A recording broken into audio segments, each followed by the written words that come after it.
இரவு முழுவதும் அதாவது தாக்குதல் என்பது 3 மாநிலங்களில் தான் அதற்கான முயற்சிகள் மேற்கொள்ளப்பட்டன.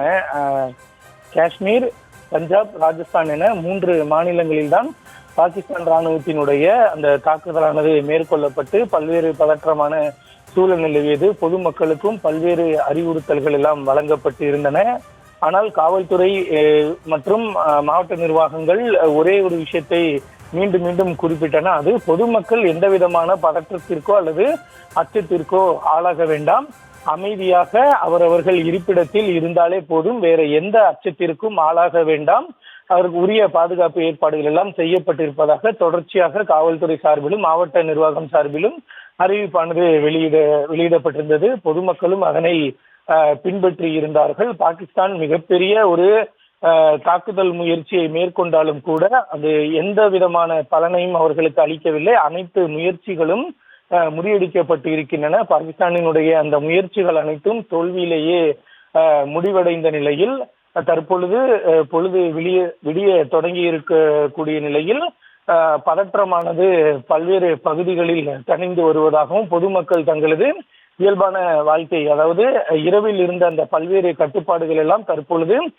தளர்த்தப்பட்டு பொதுமக்கள் அன்றாடம் தங்களது பணிகளை மேற்கொள்ளும் வகையிலான சூழலே இருப்பதாகவும் நாட்டினுடைய பல்வேறு பகுதிகளில் இருந்து அந்த தகவல்களானது கிடைக்கப்பெற்று வருகிறது. குறிப்பாக அக்னூரும் நைட்டு இரவில் பதற்றத்திற்குள்ளான பகுதியில் அக்னூரும் ஒன்று. அங்கு பொதுமக்கள் காலையில் இயல்பான நிலையில் தங்களது அன்றாட பணியை தொடங்கி இருக்கிறார்கள். வழக்கமான ஒரு காலை பொழுதாகவே அக்னூரில் தொடங்கி இருக்கிறது. இதே போலதான் பஞ்சாபினுடைய ஜலந்தர் உள்ளிட்ட பல்வேறு பகுதிகளிலும் இயல்பான ஒரு நிலையானது தொடங்கி இருக்கிறது. குறிப்பாக இந்த பாகிஸ்தானினுடைய தாக்குதல் முயற்சி காரணமாக குஜராத்தில் இருக்கக்கூடிய முந்த்ரா துறைமுகம் மூடுவதாக அறிவிக்கப்பட்டது. அதே போல கண்ட்லா துறைமுகத்தை வரை விடியற்காலை பகல் வெளிச்சம் வரும் வரை எந்த விதமான நடவடிக்கைகளையும் மேற்கொள்ள வேண்டாம் என்றும் கப்பல்களினுடைய விளக்குகள் அணைத்து வைக்க வேண்டும் என்ற ஒரு உத்தரவானது பிறப்பிக்கப்பட்டிருந்தது. தற்பொழுது அங்கும் இயல்பான ஒரு சூழல் திரும்பி வருவதாக தகவல்கள் கிடைக்கப்பெற்று இருக்கின்றன. மொத்தமாக பாகிஸ்தானினுடைய முயற்சிகள் அனைத்தும் தோல்வியில் முடிந்த நிலையில் இயல்பான ஒரு காலை பொழுதாகவே தற்பொழுது ஒரு சூழலானது தொடங்கி இருக்கிறது. இந்த நிலையில் அமெரிக்கா சார்பில் முக்கியமான அறிவிப்பு, அதாவது ஒரு நிலைப்பாடு தொடர்பான தகவல் வந்திருக்கிறது. அது என்னவென்றால், தற்பொழுது இந்தியா பாகிஸ்தான் இடையான இந்த விவகாரத்தில் நாங்கள் தலையிட மாட்டோம் என்று அமெரிக்காவினுடைய துணை அதிபர் ஜேடி வேன்ஸ் குறிப்பிட்டிருக்கிறார். இந்த விவகாரத்தை வேண்டுமானால் ராஜாங்க ரீதியில் தூதரக ரீதியில் வேண்டுமானால் அணுகப்படுமே தவிர மற்றபடி நேரடியாக இருவரும் ஆயுதங்களை கைவிடுமாறு தங்களால் கூற முடியாது என்றும் அது தங்களது பணி இல்லை என்றும் கூட அமெரிக்க துணை அதிபர் தெரிவித்திருக்கிறார். ஆனால் இப்படி இருக்கக்கூடிய இந்த நிலைமை இன்னும் அடுத்த கட்டமாக போரோ அல்லது அணு ஆயுதம் சார்ந்தோ இந்த விவகாரம் முன்னோக்கி செல்லாது என்று தாங்கள் நம்புவதாகவும் அதுதான் தங்கள் எதிர்பார்ப்பு என்றும் கூட அமெரிக்கா தனது நிலைப்பாட்டை குறிப்பிட்டிருக்கிறது. அதாவது நேற்று இரவு 8:45 மணிக்கு பாகிஸ்தானினுடைய அந்த முயற்சியானது, அதாவது தாக்குதல் முயற்சியானது தொடங்கி 35 நிமிடங்கள் வரை அந்த பாகிஸ்தானுடைய முயற்சியானது நடைபெற்றது. ஆனால் அந்த முயற்சி அனைத்தும் முறியடிக்கப்பட்ட நிலையில் அதனை அடுத்து இந்தியா உடனடியாக தனது பதிலடி தாக்குதலை தொடங்கி பாகிஸ்தானினுடைய பல்வேறு நகரங்கள் கராச்சி, இஸ்லாமாபாத், பெஷாவர், சியால்கோட் உள்ளிட்ட பல்வேறு பகுதிகளை குறிவைத்து தாக்குதல் நடத்தியது. அதே போல பாகிஸ்தான் ஆக்கிரமிப்பு காஷ்மீரில் இருக்கக்கூடிய முசாஃபராபாத், கோட்லி உள்ளிட்ட இடங்களையும் குறிவைத்து இந்திய ராணுவம் தாக்குதல் நடத்தியது. வான்வெளி தாக்குதலாக தான் அந்த தாக்குதல் அமைந்தது. பாகிஸ்தானுடைய தாக்குதலுக்கு இந்தியா உடனடியாக பதிலடி கொடுத்தது. இந்த நிலையில் இவ்வாறாக இரவு முழுவதும் தொடர்ச்சியான ஒரு பதற்றமான ஒரு சூழலே நிலவி வந்தது. எல்லையில் அந்த ஒரு பதற்றமான சூழல் நிலவியதை அடுத்து டெல்லியிலும் காவல்துறையினர் தீவிர பாதுகாப்பு பணியில் ஈடுபட்டார்கள். குறிப்பாக இந்தியா கேட் உள்ளிட்ட பகுதிகளில் கூடியிருந்த பொதுமக்கள் அனைவரும் உடனடியாக அங்கிருந்து கலைந்து தங்களது வீடுகளுக்கு செல்லுமாறு பொதுமக்களுக்கு காவல்துறையினர் அறிவுறுத்தி இருந்தனர். அதனைத் தொடர்ந்து டெல்லியினுடைய பல்வேறு பகுதிகளும் முற்றிலுமாக காவல்துறையினுடைய கட்டுப்பாட்டில் கொண்டு வரப்பட்டு முற்றிலுமாக அவர்கள் காவல்துறை கட்டுப்பாட்டில் டெல்லி கொண்டு வரப்பட்டது. அதே போல சூரத்தில் இருக்கக்கூடிய குஜராத் மாநிலம் சூரத்தில் இருக்கக்கூடிய கடற்கரை ஒட்டிய பகுதிகளில் பஞ்சாப் மாநில போலீசார் விடிய ரோந்து பணியிலும் பாதுகாப்பு பணியிலும் ஈடுபட்டார்கள்.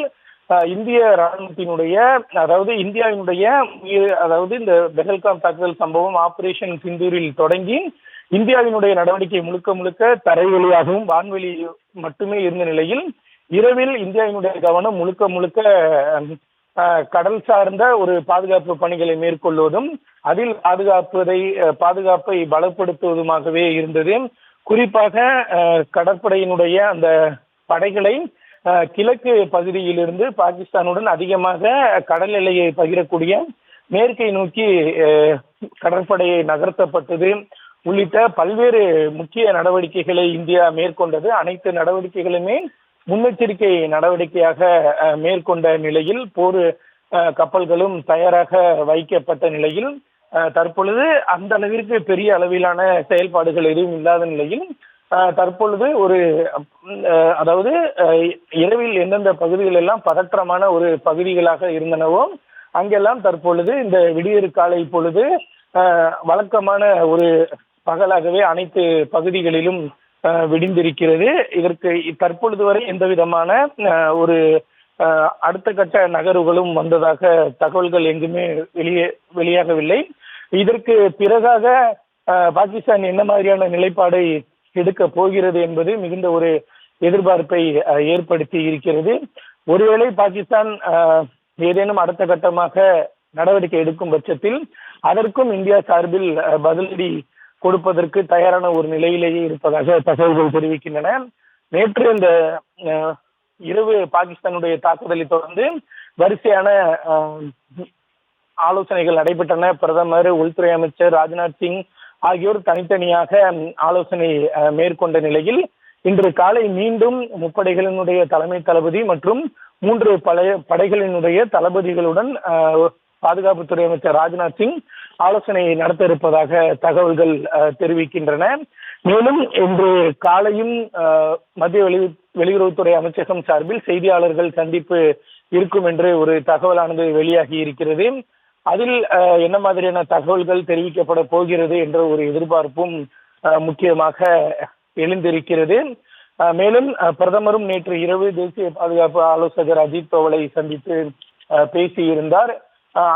அதில் என்ன மாதிரியான விவாதங்கள் பேசப்பட்டன என்பதும் ஒரு கேள்வியாக எழுந்திருக்கிறது. அது மட்டுமில்லாமல் எல்லையில் நடந்த அந்த தாக்குதல் சம்பவத்தை அடுத்து எல்லை பாதுகாப்பு படையினுடைய உயர் அதிகாரிகள் மற்றும் மத்திய தொழிலக பாதுகாப்பு படையின் உயர் அதிகாரிகளுடன் உள்துறை அமைச்சர் அமித்ஷா ஏற்கனவே ஆலோசனை மேற்கொண்டிருக்கிறார்.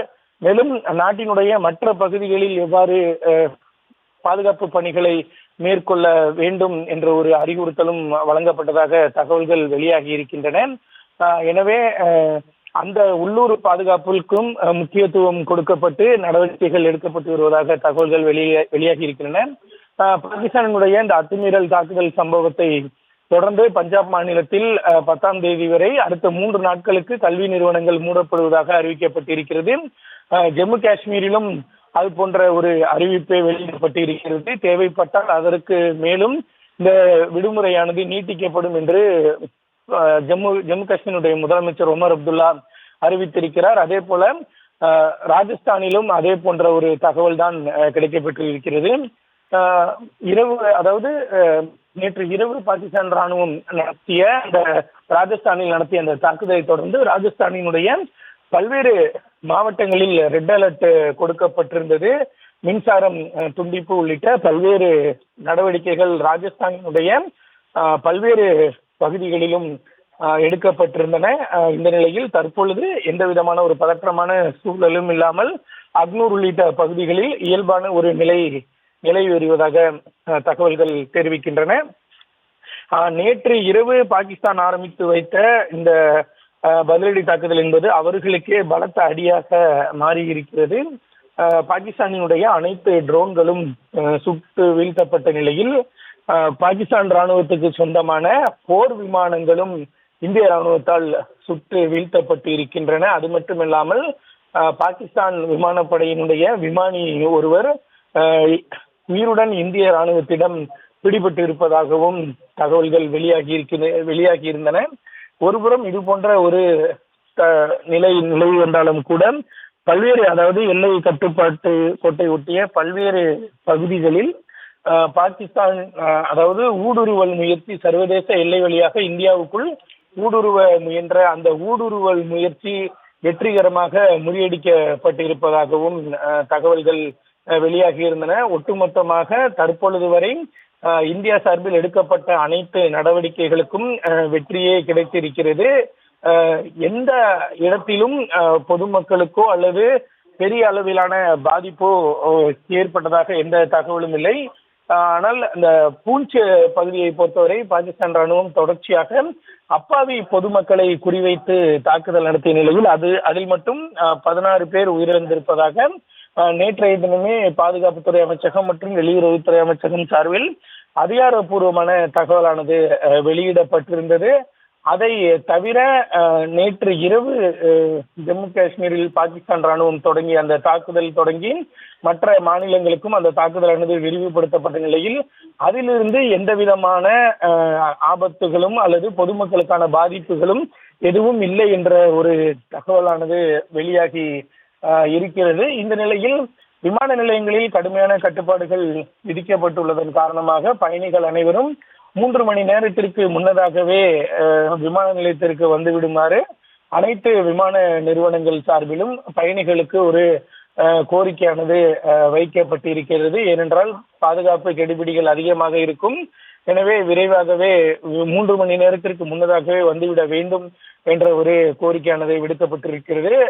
இண்டிகோ விமான நிறுவனத்தை பொறுத்தவரை 8ஆம் தேதிக்கு முன்னதாக டிக்கெட்டுகள் முன்பதிவு செய்த பயணிகளுக்கு அவர்கள் எந்த விதமான கட்டணமும் இன்றி அவர்கள் தங்களது டிக்கெட்டை ரத்து செய்து கொள்ளலாம் என்ற ஒரு அறிவிப்பையும் இண்டிகோ நிறுவனமானது அறிவித்திருந்தது.